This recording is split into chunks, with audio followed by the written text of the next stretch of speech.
옆에 분과 인사하겠습니다. 사랑하고 축복합니다.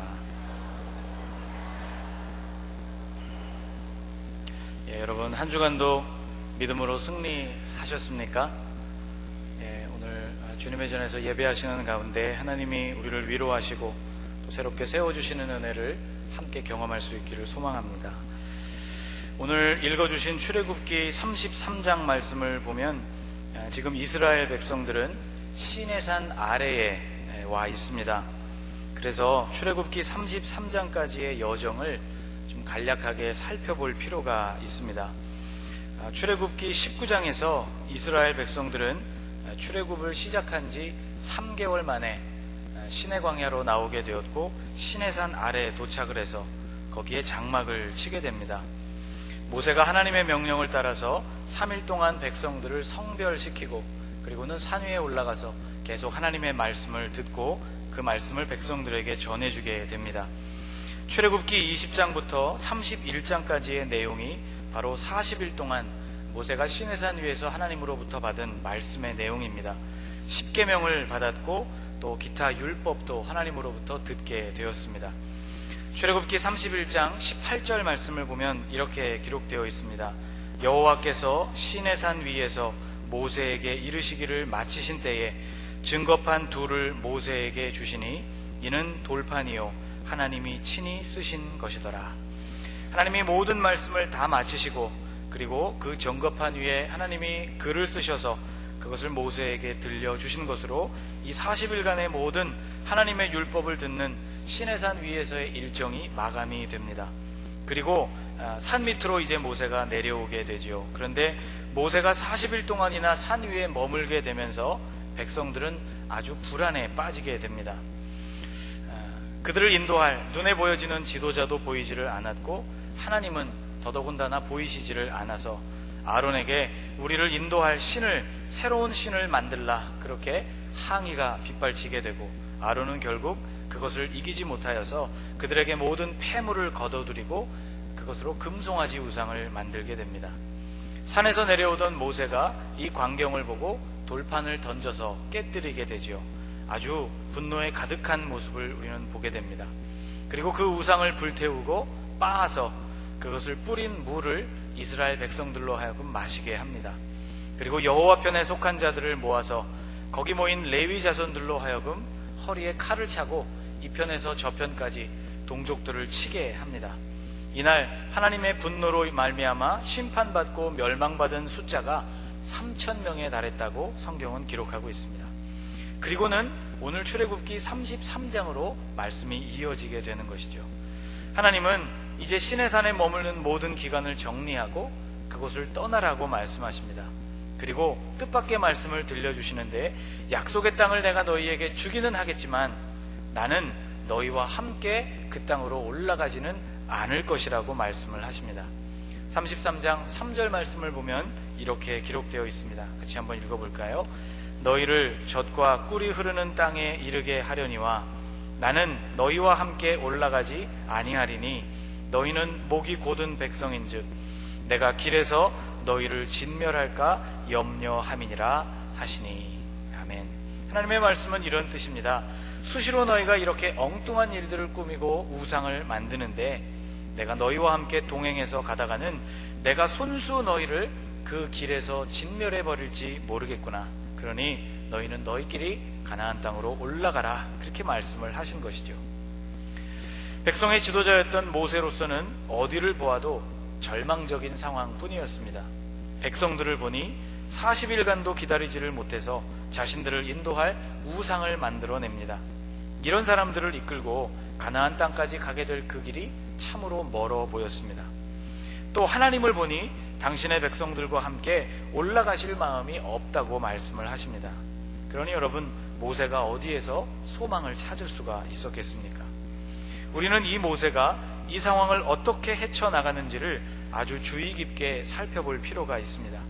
모세는 이 상황을 어떻게 극복했을까요? 출애굽기 33장 7절 말씀을 보면 모세는 이 혼란스럽고 어려운 시간에 하나님의 회막으로 나아갔다고 기록하고 있습니다. 모세가 항상 장막을 취하여 진 밖에 쳐서 진과 멀리 떠나게 하고 회막이라 이름하니 여호와를 앙모하는 자는 다 진 바깥 회막으로 나아가며. 출애굽기 33장에 등장하고 있는 이 회막은 모세가 하나님을 만나던 임시 회막입니다. 모세가 들어가면, 여러분 9절 말씀을 한번 보시겠습니까? 모세가 이 장막으로 들어가면 구름이 기둥처럼 그 위에 내려서 백성들이 그것을 보고 경배했다고 기록하고 있습니다. 그러니까 제 생각에는 아마도 낮에 뜨거운 태양을 가려주는 하나님의 구름이 지붕과 같은 모양으로 이스라엘 백성들의 장막 위를 덮고 있다가 모세가 이 임시 회막으로 들어가게 되면 그것이 마치 땅에서 부는 회오리 바람, 토네이도와 같은 모양으로 하늘에서부터 구름이 기둥 모양으로 성막 위에 내려졌다고 우리는 상상해 볼 수가 있습니다. 시내산에서 말씀하신 대로 모든 성물이 완벽하게 갖추어진 이러한 성막은 두 번째 돌판을 받은 후, 그러니까 출애굽기 36장 이후에 재료를 모으게 되고 하나님이 감동하셔서 성막을 짓도록 만드신 기술자들에 의해서 재료를 모으고 짓기 시작해서 완성된 그런 성막입니다. 그러니까 지금 모세가 들어갔던 이 회막은 임시 회막이라고 말할 수 있는 것이죠. 특이한 점은 완성된 회막이 모든 백성들의 정중앙에 12지파의 가장 중심에 위치했던 것과는 달리 지금 모세가 찾은 이 임시 회막은 진 바깥에 위치하고 있었다는 점입니다. 7절 말씀을 다시 한번 보십시오. 모세가 항상 장막을 취하여 진 밖에 쳐서 진과 멀리 떠나게 하고 라고 말씀하고 있습니다. 임시 회막을 진 바깥에 세운 분명한 이유가 있었다는 것이죠. 왜냐하면 지금 진 안, 그곳은 우상숭배와 교만으로 더럽혀진 진이었습니다. 그래서 그 안에 회막을 세울 수는 없었기 때문이죠. 거기서 하나님을 만나기는 불가능했기 때문입니다. 여러분, 우리는 여기서 중요한 영적인 원리를 하나 얻게 됩니다. 죄는 하나님과 함께할 수 없다는 영적인 원리입니다. 시편 5편 4절 말씀을 보면 이렇게 말씀하고 있습니다. 주는 죄악을 기뻐하는 신이 아니시니 악이 주와 함께 머물지 못하며. 여러분, 하나님은 죄가 있는 곳에 머물지 않으십니다. 하나님은 죄를 미워하시는 분이시고 하나님이 우리에게 원하시는 것은 우리의 거룩입니다. 레위기 11장 말씀에 나는 너희의 하나님이 되려고 너희를 애굽 땅에서 인도하여 낸 여호와라. 내가 거룩하니 너희도 거룩할지어다. 그렇게 말씀해 주십니다. 한번 따라해 보실까요? 내가 거룩하니 너희도 거룩할지어다. 아멘. 여러분, 오늘 우리의 삶에 하나님의 다스리심이 충만하고 성령께서 우리 안에 충만하게 거하시기 위해서는 먼저 우리의 죄를 해결해야 하는 것입니다. 구약시대에는 죄를 대신해서 짐승의 생명을 하나님께 바쳐야만 했지만 지금은 조금 이야기가 달라졌습니다.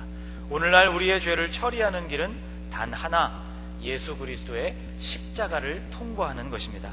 거기서 흘리신 예수 그리스도의 보혈을 의지하여서 하나님 앞으로 나아가는 것이죠.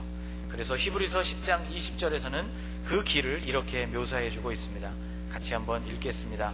그 길은 우리를 위하여 휘장 가운데로 열어놓으신 새로운 살 길이요 휘장은 곧 그의 육체니라. 아멘. 여러분, 오늘 우리는 예수님의 이 대속의 은혜를 힘입어서 하나님이 계신 곳 그 가까이로 나아갈 수 있습니다. 사랑하는 여러분, 혼란스럽고 또 어려운 문제가 생기셨습니까? 여러분, 회막으로 나아가시기를 바랍니다. 우리 마음 깊은 곳, 우리 마음 중앙에 마련된 그 지성소, 예수 그리스도의 십자가의 보혈을 의지하여서 오늘 우리가 죄를 넘어서서 계신 그 하나님께로 나아가게 될 때 우리는 하나님을 만나 뵙게 되고 주님의 사죄의 은총과 우리를 다시 회복시키시는 하나님의 은혜를 누리게 되는 것입니다. 여러분, 거기에서 여러분 하나님을 만나실 수 있게 되시기를 축복합니다. 그 회막 안에서 모세는 하나님께 부르짖게 되었고 주님이 그에게 응답하시게 되었습니다. 12절 말씀을 보면 모세가 이렇게 부르짖게 됐습니다. 모세가 여호와께 아뢰되 보시옵소서, 주께서 내게 이 백성을 인도하여 올라가라 하시면서 나와 함께 보낼 자를 내게 지시하지 아니하시나이다. 여기 12절에 말씀하고 있는 함께 보낼 자, 함께 보낼 자란 모세와 함께 동역할 사람을 뜻합니다. 나와 함께 보낼 자를 내게 지시하지 아니하시나이다 라는 이 말은 곧 모세가 지금 믿음으로 동역할 사람이 한 사람도 그의 옆에 없다는 것을 탄식하고 있는 그러한 말입니다. 하나님, 제게 올라가라고 말씀하시면서 이 백성을 이끌고 가나안으로 가라고 말씀하시면서, 그리고 하나님께서 함께 가시지 않겠다고 그렇게 말씀을 하시면서 함께 갈 믿음의 동역자들도 알려주시지를 않으시니 하나님, 나보고 어떻게 하란 말입니까? 여러분, 모세는 외로운 사람이었습니다. 백성은 걸핏하면 우상을 섬겼고 모세를 원망했고 애굽으로 다시 돌아가자고 그들이 말했던 사람들입니다. 모세 옆에는 아무도 없었다는 것이죠. 출애굽 초기부터 그의 도움이 되었던 그의 형 아론, 그래서 든든하게 의지하던 이 아론조차 우상을 만드는 일에 적극적으로 가담한 이 현실 앞에서 모세는 더더욱 외로움과 괴로움을 느꼈던 것입니다. 하나님, 나 홀로 이 엉망진창인 백성을 데리고 가나안 땅으로 가라니요. 이 엄청난 일을 함께 감당할 사람이 이제는 제 옆에 아무도 남아있지를 않습니다. 더구나 하나님께서도 가지 않으시겠다니 하나님 너무하십니다. 그런 기도를 드리고 있는 것이죠. 모세의 이 기도를 통해서 하나님은 마음을 돌이키십니다. 출애굽기를 여러분 우리가 읽다 보면 하나님이 우리의 눈에 비쳐 보일 때 변덕쟁이처럼 보여지는 그런 변덕쟁이처럼 보여지는 때가 많이 있습니다. 백성들을 내가 다 죽여야겠으니 모세야 너는 백성들을 떠나라, 그렇게 말씀하시기도 하시고, 또 다 죽이고 모세 한 사람만을 살려서 내가 너로 하여금 큰 민족을 이루게 하겠다, 그렇게도 말씀을 하셨다가 모세가 또 간절히 하나님 앞에 기도하면 하나님이 또 마음을 금세 바꾸셔서 그들을 다시 살려주시고 출애굽 여정을 이어가게 하시기 때문이죠. 마치 표면적으로 보면 정말 하나님께서 손바닥 뒤집듯이 하나님께서 마음을 자주 바꾸시는 변덕쟁이와 같은 모습으로 비춰집니다. 그런데 여러분, 이렇게 변덕쟁이처럼 보여주시는 이 하나님의 모습이 실상은 모세를 다루시는 하나님의 특별한 방법이었다는 것을 우리는 기억해야 합니다. 백성과 하나님 사이에서 백성의 죄를 짊어지고 중보하는 지도자로서의 모습, 이런 모습으로 모세를 거듭나게 하기 위해서 하나님은 그런 극단적인 방법을 취하셨다는 것이죠. 더 엎드리게 하고 더 무릎 꿇게 하시는 하나님의 방법이었다는 것입니다. 출애굽 역사에서 수많은 문제들 앞에 모세가 설 때마다 하나님은 이러한 방식을 택하셨고 모세는 하나님 앞에 엎드릴 수밖에 없었습니다. 저는 그런 생각을 한번 해보았습니다. 하나님께서 모세를 잘 아셨기 때문에 지면에서 온유함이 가장 위대한 사람이라고 하나님이 그를 평가하시기는 했지만 모세의 마음 저 밑바탕에는 굉장한 분노와 이러한 마음이 자리 잡고 있다는 것을 하나님이 아셨기 때문에 모세가 생각하는 것보다 훨씬 더 극단적인 방법을 보이심으로써 오히려 모세가 백성들을 중보하는 입장에 서서 주님 앞에 엎드리기를 원하셨던 것이라고 저는 생각합니다. 제가 초등학교 때 저희 집에 있었던 이야기 하나를 여러분에게 해드리겠습니다. 제 위로 3살 위로 형님이 한 분 계십니다. 저희가 그때 살았던 집이 작은 마당을 끼고 있는 집이었고 저희 이웃집이 바로 저희 집 옆에 인접해서 있는 울타리 하나를 사이에 두고 있는 집이었습니다. 7, 80년대에는요 쥐가 굉장히 많았던 시절입니다. 그래서 저보다 앞선 세대분들은 학교에서 쥐 잡아오라는 이야기도 들었다. 그래서 쥐 잡아갔던 그런 이야기, 쥐꼬리를 잘라갔다고 그러셨던가요? 그런 이야기도 제가 들었는데 저희 때는 그런 때는 아니었습니다만은 여전히 쥐는 굉장히 많이 집에서 출몰을 하던 그런 때였습니다. 제 형이 마당에서 쥐 한 마리를 어느 날 잡은 것입니다. 굉장히 좀 커 보이는 쥐였는데요. 이 쥐를 잡아서는 이웃집 울타리 바깥으로 이웃 옆집으로 이걸 넘긴 거예요. 그래서 죽은 쥐가 옆집으로 넘어갔으니까 옆집에서도 난리가 났죠. 그래서 그 집에 어머니가 나오셔서 저희 집 어머니를 만나게 되는, 담장을 사이에 두고 이렇게 대치하게 되는 상황이 된 것입니다. 저희 어머님이 그런 방법을 선택하셨어요. 미안하다고 죄송하다고 말을 하고는 마침 그때 저희 어머님이 마당에 나오시면서 연탄불을 갈러 나오실 때 손에 연탄 집게를 들고 계셨는데요. 저희 형님 엉덩이를 막 때리시면서 야단을 치셨습니다. 더 큰 분노가 일어나게 되면서 작은 분노가 상대적으로 누그러뜨려지는 그런 경험을 했던 적이 있습니다. 바로 하나님께서 모세를 잘 아셨기 때문에 그에게 이러한 백성들을 내가 다 처벌하겠다, 그들을 한 사람도 남김없이 다 진멸하겠다, 모세야 내가 이 사람들을 떠나라, 이렇게 말씀하시는 하나님의 본심은 정말로 이스라엘 백성들을 다 무너뜨리고 멸망시키기를 원하셨던 것이 아니라 그들을 이끌고 있었던 지도자 모세의 마음을 하나님께로 돌이키려는 주님의 특별한 방법이라고 저는 생각합니다. 출애굽기 34장 두 번째 돌판을 들고 모세가 하나님 앞에 섰을 때 하나님은 이때도 분노하시고 그분의 영광을 보여주시면서 백성들이 죽을 위기에 처하게 되었습니다. 거룩하신 하나님 앞에 죄를 지는 인간이 서게 되면 살아남을 수가 없기 때문에 모세는 이때 하나님 앞에 엎드렸다고 성경은 기록합니다. 모세가 급히 땅에 엎드려 경배하며.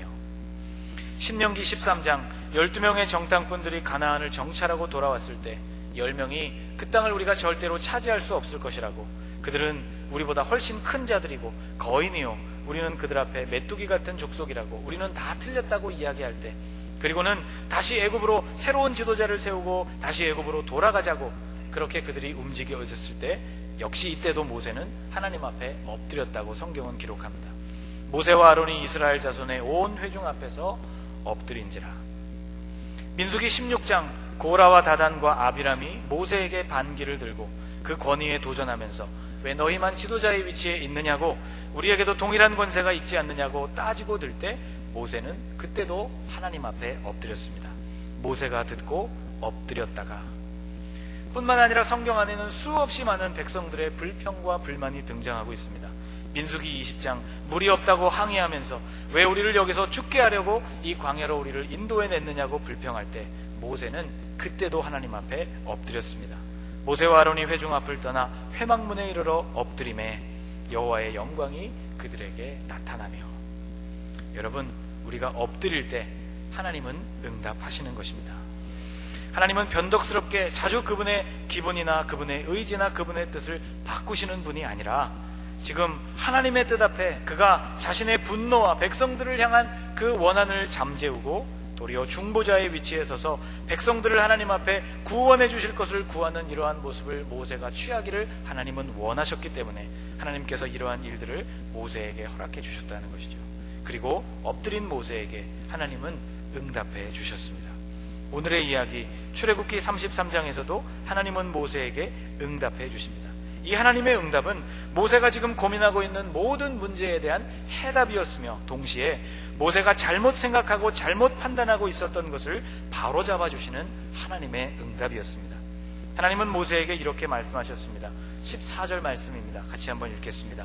여호와께서 이르시되 내가 친히 가리라. 내가 너를 쉬게 하리라. 이 안에는 하나님이 주시는 두 가지 응답이 들어있습니다. 첫째는 이런 것입니다. 모세야, 내가 함께 가나안 땅으로 올라가려는 동역자를 찾고 있구나. 너는 아직도 사람을 의지하고 있구나. 내가 너의 동역자이다. 내가 너와 친히 가겠다. 내가 너를 쉬게 해주겠다. 그렇게 말씀해 주십니다. 사람을 찾고 있었고 함께 일할 그 사람이 누구인지에 대해서 안타까워하고 있던 모세에게 모세야, 사람을 의지할 것이 아니라 나 너와 함께하는 나 여호와 하나님과 함께 해야 한다고 말씀해 주시는 것이죠. 여기 내가 너를 쉬게 하리라, 쉬게 한다는 이 말은 편하게 해주겠다는 의미입니다. 하나님은 첫째로 우선 당신께서 백성들을 이끄는 주체이심을 선포해 주신 것이고, 둘째로 모세의 일은 그 자신이 생각하는 것, 내가 혼자서 이 일을 감당하기 때문에 이 일이 어렵고 할 수 없는 일이라고 생각하는 그 모세에게 그가 그 일을 하나님께 맡기게 되면 그가 생각하는 것보다 훨씬 더 그 일은 수월해질 수 있다는 것을 모세에게 말씀해주고 계신 것이죠. 여러분, 주님께 맡기면 이 일은 쉬워집니다. 예수님과 함께 멍에를 매게 될 때 그 짐은 가벼워지고 쉬워진다고 예수님께서도 말씀해 주셨습니다. 마태복음 11장 말씀, 수고하고 무거운 짐진 자들아 다 내게로 오라. 내가 너희를 쉬게 하리라. 나는 마음이 온유하고 겸손하니 나의 멍에를 메고 내게 배우라. 그리하면 너희 마음이 쉼을 얻으리니. 30절 같이 한번 읽을까요? 이는 내 멍에는 쉽고 내 짐은 가벼움이라 하시니라. 여러분, 문제가 어디에 있습니까? 우리가 예수님과 함께 멍에를 매지 않으려고 한다는 데 있는 것입니다. 우리는 우리 생각대로 일하기를 좋아한다는 데 있는 것입니다. 우리의 눈을 들어서 우리를 도와줄 사람들을 찾고 있기 때문에 우리에게 어려운 문제로 이것이 다가온다는 것이죠. 사랑하는 여러분, 함께 동역할 사람이 없어서 여러분 지치고 힘든 가운데 계십니까? 혹시 그 일을 주님께 우리가 온전히 맡겨드리지를 못해서 우리가 힘든 것은 아닙니까? 오늘 주님께서 우리에게 이렇게 분명하게 말씀해 주십니다.